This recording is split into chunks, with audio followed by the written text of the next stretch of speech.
वक्फ bill जिसमें आप बहुत ही मजबूती के साथ अपना पक्ष रखते हुए नजर आए, और सबसे बड़ी चीज की इतनी सारी याचिकाएं, कोर्ट रूम नंबर 1 खचाखच भरा हुआ, बाहर भी उतनी भीड़ जितनी अंदर भीड़ थी, उसमें आपकी आवाज बहुत ही बुलंद रिलीफ है, विक्ट्री है।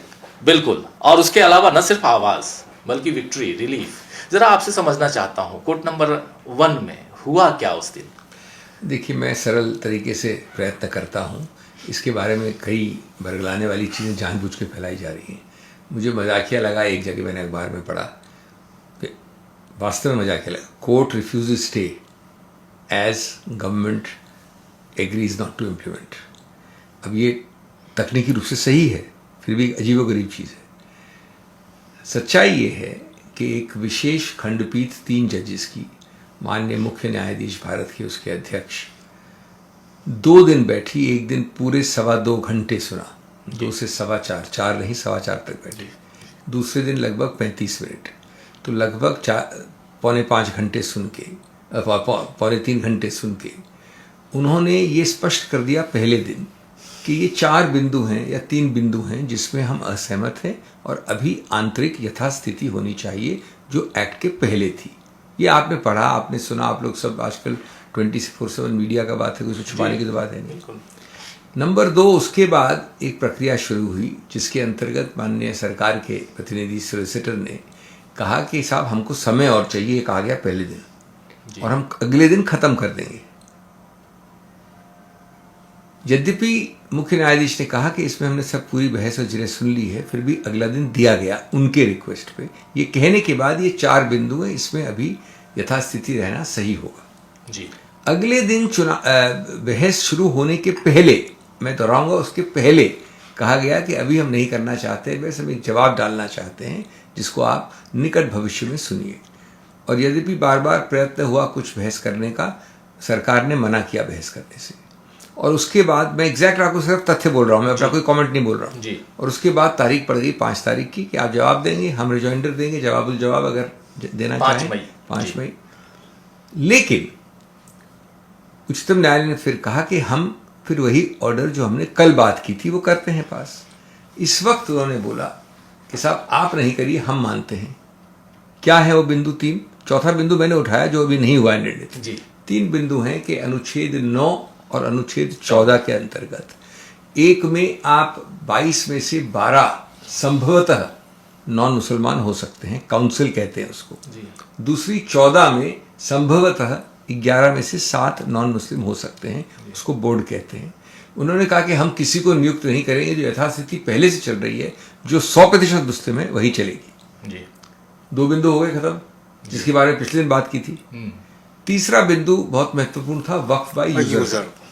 वक्फ बाय यूजर में हमारी दलील ये थी, बड़े संक्षिप्त में मैं बोलूँगा बिना कानून के बारे में बोर किए हुए, कि प्रिवी काउंसिल से निर्णय है और उच्चतम न्यायालय के भी हाल में 5 निर्णय हैं कि ये एक ऐसा कॉन्सेप्ट है जो सैकड़ों सालों से चल रहा है और हम रिकग्नाइज करते हैं। यानी बिना दस्तावेज के, बिना लिखित, बिना रजिस्ट्रेशन, मौखिक रूप से मैं अपना उद्देश्य दर्शाऊं, मैं अपना एक हक दर्शाऊं और मैं वो कार्य करूं जिससे कि एक वक्फ पैदा हो, तो उसके लिए कोई रजिस्ट्री की जरूरत नहीं, लिखावट की जरूरत नहीं है। इसको कहते हैं वक्फ बाय यूजर, सरल शब्दों में। ये 3 ब्रैकेट आर एक प्रावधान था 95 एक्ट के पहले से, जिसपे था ये, उसको उन्होंने सिर्फ एक लाइन से डिलीट कर दिया। तो उच्चतम न्यायालय ने कहा कि जो चल रहा है सिर्फ रजिस्टर्ड ही नहीं, और इसके बारे में जिरह हुई, माननीय सोलिसिटर ने विरोध किया, मैं नहीं माना, हमने भी बोला। तो उन्होंने कहा कि रजिस्टर्ड ही नहीं बट और अदरवाइज जितने भी हैं, तो इस प्रकार से वक्फ बाय यूजर चलेगा। ये भी उन्होंने मान लिया मौखिक रूप से। एक बात रह गई 3C की, जो मैंने उठाई, इसको मैं छोड़ रहा हूं अभी।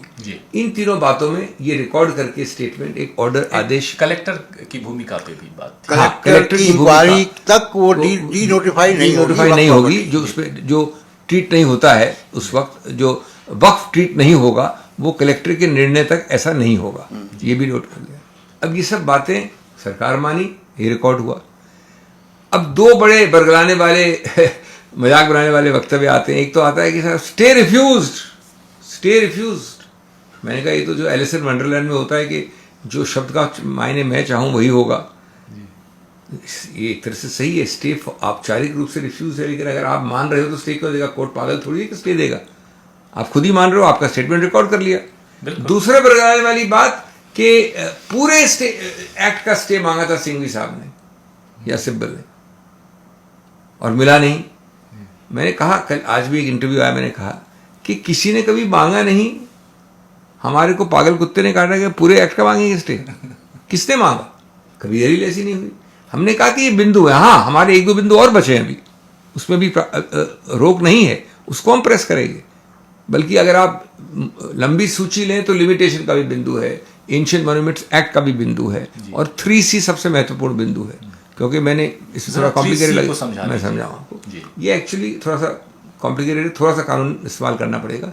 3C2 और उसके बाद का प्रोवाइजो है, लेकिन उसको आपको 36 ब्रैकेट 7A और 36 ब्रैकेट 10 के साथ पढ़ना पड़ता है। ये तीन प्रावधान, 3C2 प्रोवाइजो, 36 ब्रैकेट 7A और 36 ब्रैकेट 10, इसका कंबाइंड इफेक्ट क्या है? सरल शब्दों में, अगर मैं डिस्प्यूट लेज करता हूं, प्रशांत बैठे, कोई भी डिस्प्यूट कर सकता हूं, मैं एक चिट्ठी लिख के डिस्प्यूट है, गलत है, कुछ भी है, वो डिस्प्यूट हमारे बीच में जाएगी कलेक्टर के पास।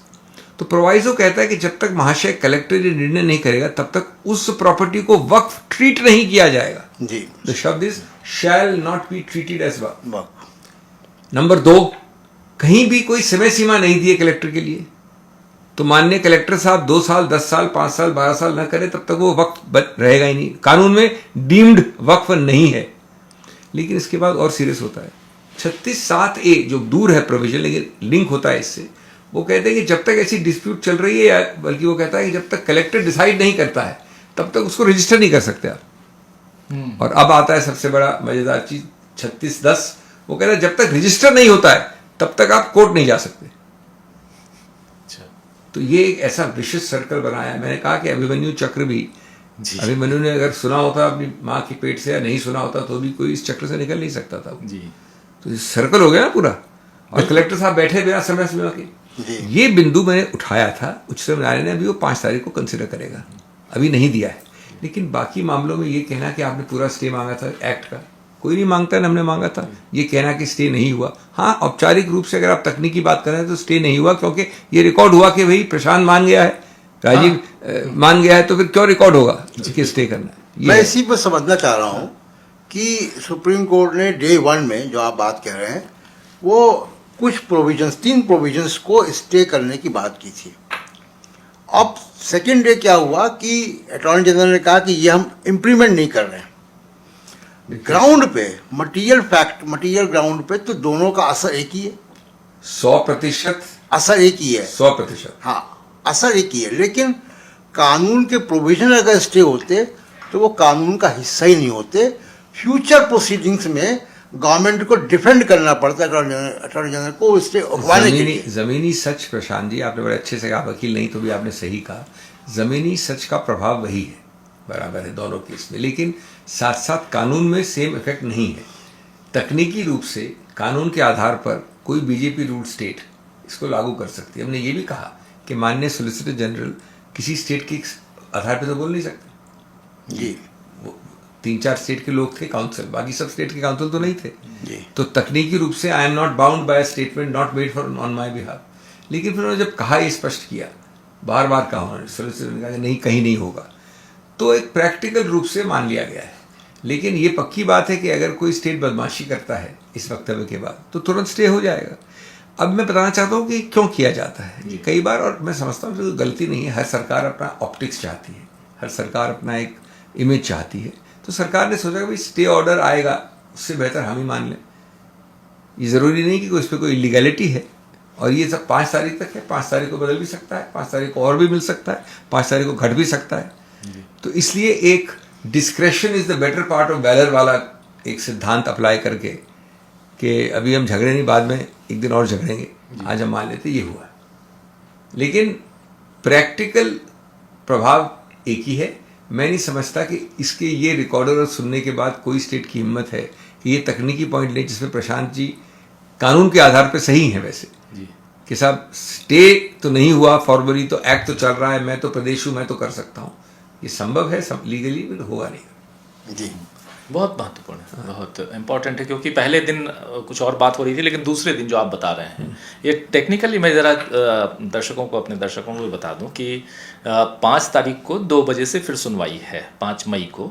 लेकिन इस बीच इसमें जो 3 महत्वपूर्ण बिंदु जिस पे हम लोग पहले चर्चा कर चुके हैं, उस पे सरकार ने ही मान लिया है कि हम इसको लागू नहीं करेंगे। सरकार का मानना, यानी सरकार ने पहले स्वीकार कर लिया, इसलिए स्टे की बात नहीं है। जबकि लगातार, जो सिंघवी साहब बता भी रहे हैं कि लगातार इस बारे में चर्चा हो रही है कि देखिए स्टे तो मिला नहीं, मामला स्टे का नहीं है, मामला है यहाँ पर कि क्या इस कानून पर तब तक रोक लगाई जाए जब तक कि इस पर सुनवाई पूरी ना हो जाए। आपको लगता है क्या कि इस पे अब आगे भी जो अभी है जिस ढंग से, इसमें रिलीफ और मिलने की गुंजाइश नजर आती है? देखिए, मैं कभी भी किसी लंबित मामले में ये नहीं कहूँगा कि क्या हो सकता है जहाँ तक कोर्ट का सवाल है। हाँ, मैं ये कह सकता हूँ कि हमारी दलीलें और हैं। सबसे मुख्य है ये 3C वाला जो मैंने आपको विस्तार से समझाया। मैं निश्चित रूप से उसको प्रेस करूँगा। क्या होता है उसके बारे में मैं नहीं कहूँगा, लेकिन साथ साथ एक दो और भी है मुद्दे और लोगों के, जो मैं शायद नहीं कहूँगा। और लोग कह रहे हैं, ये कह रहे हैं कि एंशिएंट मॉन्यूमेंट्स एक्ट के अंतर्गत आप ऐसा नहीं करिए कि जो वक्फ है उसको एंशिएंट मॉन्यूमेंट के नाम पे ले जाएं। तीसरा है लिमिटेशन का। तो ये सब मुद्दे तो होंगे उससे, लेकिन मैं समझता हूँ, मेरा निजी मानना है कि जो 4 मुद्दे, 3 ये और एक 3C वाला, सबसे ज़्यादा महत्वपूर्ण और सबसे ज़्यादा प्राथमिक है। जी सिंघवी साहब, लेकिन इसके बाद जो प्रतिक्रियाएं आई हैं, जिसमें देश के उपराष्ट्रपति, वाइस प्रेसिडेंट की प्रतिक्रिया भी बहुत ही एक कठोर प्रतिक्रिया कह सकते हैं वो है, और संसदीय पद पे वो बैठे हुए हैं, तो उनसे कितनी क्या उम्मीद की जाए ये सेकेंडरी है। लेकिन प्राइमरी है कि उसके बाद सोशल मीडिया पर भी सुप्रीम कोर्ट को लेकर कल दिन भर देखा, परसों देखा कि अचानक आलोचना होने लगी न्यायपालिका की। अचानक, पहले जब चीफ जस्टिस इनसे पहले वाले थे चंद्रचूड़ साहब, उनको लेकर एक अलग प्रतिक्रिया थी, अब कोई और प्रतिक्रिया। सरकार के पक्ष में अगर मामला नहीं गया तो क्या न्यायालय दोषी है, ये सवाल उठता है और लगातार। तो अब आप चले गए हैं एक और क्षेत्र में, और मैं समझता हूँ कि दोनों को मिश्रण करके बात करें तो बेहतर रहेगा। यानी माननीय उपराष्ट्रपति जी का वक्तव्य, वो राज्यपाल वाले निर्णय को निंदा कर, तमिलनाडु के राज्यपाल, उसमें काफी कठोर शब्द यूज किए गए, वो भी आपने अभी कहा धनखड़ जी। देखिए, नंबर 1, मैं इसको बहुत अत्यंत दुर्भाग्यपूर्ण मानता हूँ कि सरकार के विरुद्ध निर्णय जाए।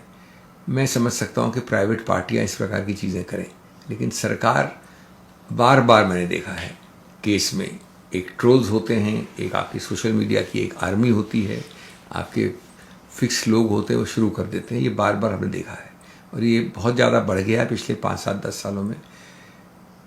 हम भी जानते हैं कि कोर्ट किन किन के विरुद्ध कंटेम्प्ट एक्शन ले, प्लस इसमें डिनाइबिलिटी होती है। मैं कह सकता हूँ, मैं तो कुछ कह नहीं, प्रशांत ने किया, मैं प्रशांत को जानता नहीं कौन है प्रशांत, लेकिन हम सब समझते हैं ये ट्रोलिंग आर्मी कहाँ से आ रही है। तो ये बहुत ही घटिया तरीका है। मैं इसकी खंडन, इसका भर्त्सना करता हूँ। और ये कोई भी चीज़ में एक बहुत ही असहिष्णुता दिखाता है, हमारे पूरे संवैधानिक संदर्भ को विकृत करता है, बैलेंस ऑफ पावर। और ये एक निष्पक्ष संस्था का, इसको तो छोड़ दो न्यायपालिका को।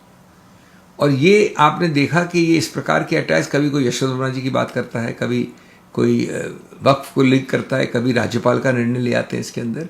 ये एक कोऑर्डिनेटेड सिस्टमिक स्ट्रेटेजिक जो चीज़ हो रही है, मैं इसकी शब्द नहीं ढूंढ सकता इसकी भर्त्सना करने के लिए।